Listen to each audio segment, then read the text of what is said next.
Okay. So your name is you're Shark Tooth. You're on. Jawtooth. Huh? Jawtooth. Jawtooth. I'm sorry. You're Jawtooth, and you have a YouTube channel where you watch trains and stuff. You film them. Yeah. What got you interested in trains? Ever since I was a little kid, I got interested in them when I was about 5 or 6 years old. A neighbor of mine had some trains in his house. His dad had a bunch of trains. So we started looking at all the train stuff, started playing with it. And I told my mom and dad, I said, I want to have some trains for Christmas. So they got me some trains, scale. And ever since then, I started watching trains. What was the first memorable train you watched? Where were you and how old were you? I was probably in Kentucky at my aunt's house, eastern Kentucky. What age?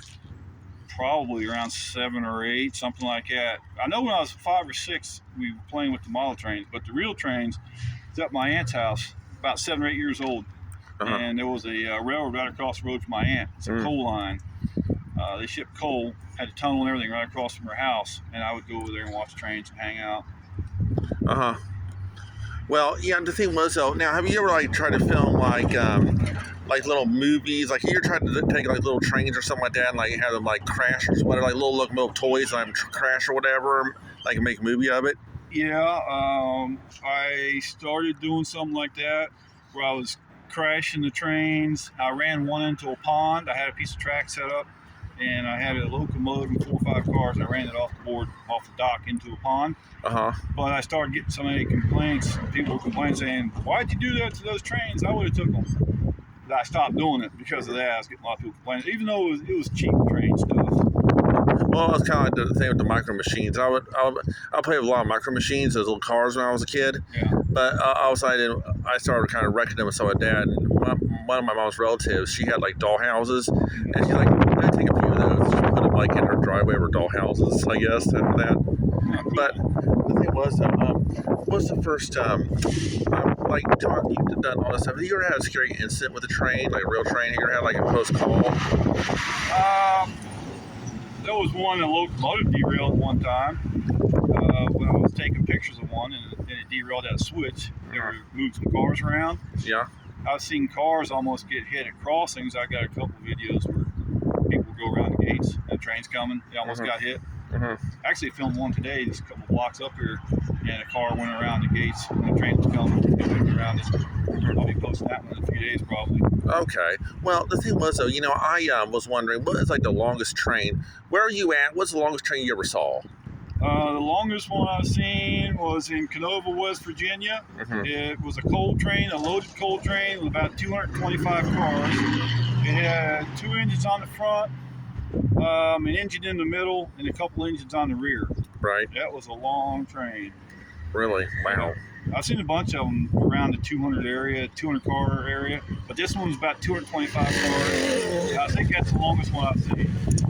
My dad actually drew trains. I mean, he drove them right here. But I was wondering, you ever try to get a job, getting a job at driving the train or anything like that? You ever thought about that?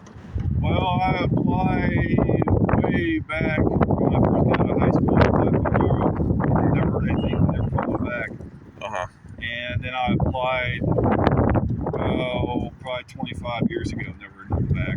Were your parents always into trains? Were your parents in trains or family in trains? Or was it something you had done your own? No, it was just me. They would take me for train rides every once in a while. Where at? Well, one time we rode the Chessie Steam Special, steam train from Cincinnati to Chillicothe, Ohio and back. But you can't do that now because the tracks were tore out from Chillicothe to Greenfield, Ohio. The same tracks we rode on. They're gone. And that steam engine got destroyed in the roundhouse fire. But my parents took me on a few train rides when I was little. Oh, really? Yeah. Well, I also want to know, have you ever had any children or anything, introduce them to trains or anything like that, or try to get them to go on trains? My kids? Yeah. Yeah, I had a little bit of success when they were younger, but then when they got older, they kind of got away from it. Oh, okay. My son, he's not really interested in trains a whole lot. He'll go with me every once in a while to film them, but he just didn't really get the bug, I guess. So, well, the thing was, okay, what's the longest train you ever saw? The 225 cars. Yeah, right. Yeah. Well, what's the shortest one, do you know? Oh, I the train was just one locomotive. Just one locomotive, one car. We had one train go by today that had 2 engines. That was it. Just 2 locomotives. So yeah, that's common to see. Uh-huh. Wow. Well, what do you hope to take from your YouTube channel? What do you hope to take from success? What are you trying to teach people, you think? I'm just trying to get people interested in the hobby, the rail fan hobby. There's people all around the world who like watching trains, and I'm just trying to keep the hobby alive, trying to get new people involved in it. It's something that's family friendly, and there's no controversy. Try to keep that in. Well, the thing was, is there it's like kind of like people who hike or climb mountains. They always hear about climbing Mount Everest or whatever.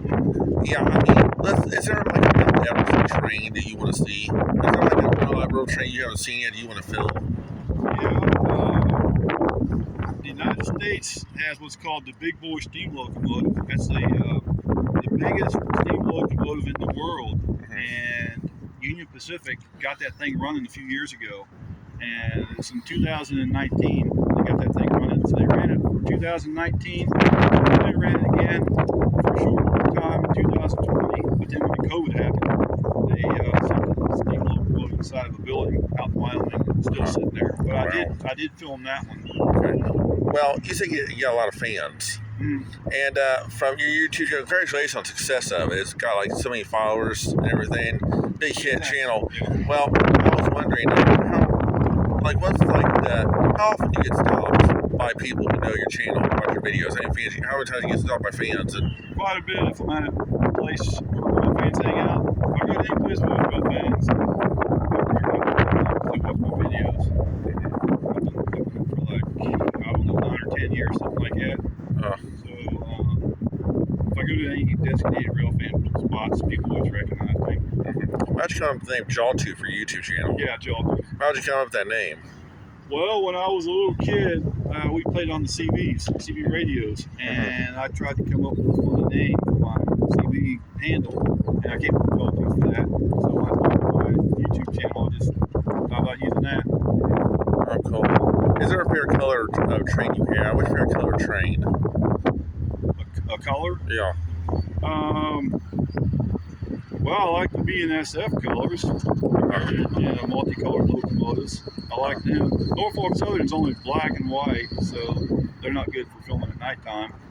The lighter colored trains are good for filming at night. I do a lot of nighttime photography. Well, thank you for your time, sir. Alrighty. Well, thanks a lot. No problem.